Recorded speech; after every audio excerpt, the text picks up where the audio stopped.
Today, President-elect Biden flew to Georgia for his first campaign stop since the presidential election. It was a drive-in rally for Democratic Senate candidates Jon Ossoff and Raphael Warnock. You see them there with President-elect Biden. Control of the U.S. Senate hangs on their elections, on these two January 5th Senate runoffs. Early voting is underway as of yesterday. Initial turnout for early voting appears to be indicative of a strong amount of interest in Georgia in these races. Georgia, in many ways, is the center of the political universe right now. As soon as Joe Biden took the stage today, he shouted out three people who were there joining him. The mayor of Atlanta, Keisha Lance Bottoms, former Georgia gubernatorial candidate and voting rights leader Stacey Abrams, and also Nikema Williams. Nikema Williams will be joining Biden in Washington next month as a newly elected member of Congress.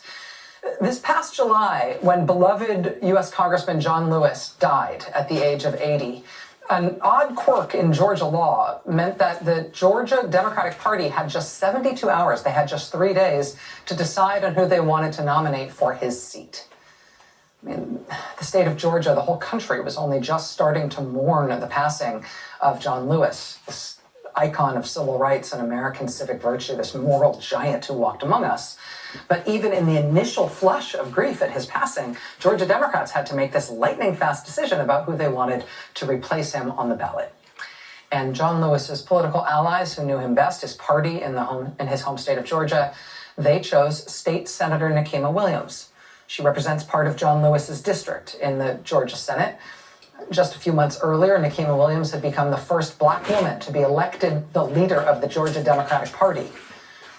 And so last month in the November elections, not only did Senator Nikema Williams win her U.S. House race, she will take John Lewis's seat in Congress in January, but with her at the helm of the Georgia Democratic Party, Georgia in that election went blue in a presidential race for the first time in nearly 30 years.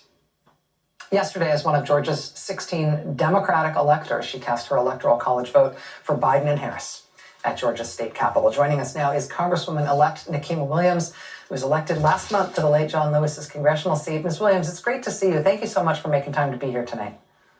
Thank you for having me, Rachel.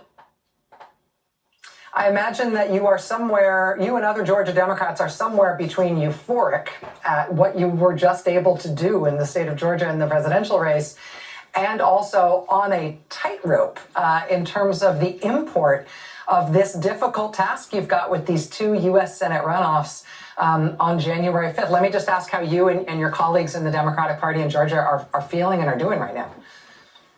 It's definitely a balancing act, Rachel. While we want to celebrate because what we did on November 3rd was no small feat, we also understand that we've got to finish the job and we have work to do to get us to January 5th. So we were back out there and we're still talking to voters and we're making sure that we are organizing, we're at the doors, and we're talking to people about what matters. That's what our new president, Joe Biden, was doing here in Georgia today, rallying the troops because we know that this is a turnout game. So I'm excited. I'm still celebrating from us flipping Georgia blue, but I also know that there is still work to be done in order for us to bring it home for the entire country on January 5th.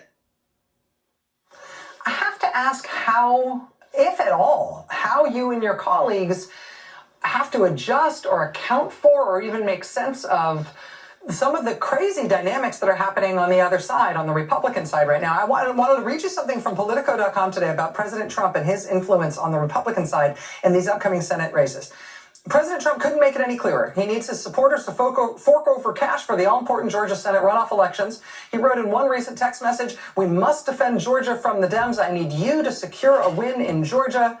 There's just one hitch, though. Trump's new political machine is pocketing most of the money. The campaigns of the Georgia senators competing in the January 5th races aren't getting a cent. I mean, the president has made Georgia the center of the universe because he wants to talk about his own loss there. But he's not helping, and national Republicans seem to be tied up in knots in terms of what they're going to do about their own candidates in Georgia. Rachel, I think what you said earlier, I was listening to you, crazy town is exactly what it is. And I can't make it make sense. Yesterday, as I was casting an official electoral college vote, one of the 16 from Georgia, we had Georgia Republicans downstairs doing their own little circus show. And I mean, none of it makes sense. They are making a mockery of our democracy in this country. And we are just staying focused. We're staying the course. They're playing the games on the other side and doing whatever they're doing that makes zero sense. And we are talking to voters. We're organizing. We're talking about the issues that matter. How do we get our children back to school safely? How do we make sure that we get this pandemic under control so that our economy is back on track? And start moving forward with a plan for healthcare for everyone in this country. And they're over there playing games, and we just don't have time for it. And I kind of pay them no attention.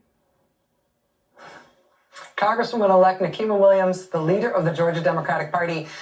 My door is always open whenever you want to come back and talk Georgia politics and talk about your district and talk about what's going on right now. With your state as the center of the universe right now, I'd love to stay in touch. Love to have you back soon. Thank you so much tonight for being here tonight. I'm going to have to come back and celebrate, Rachel, after we win on January 5th. I will hold you to it. All right. Okay. Up next, earlier this week, we found something really interesting and sort of heartwarming in our archives. It is very newly relevant given what is happening right now in the country with the vaccine efforts. This is one of those cool things from history I want to show you that's coming up. Stay with us.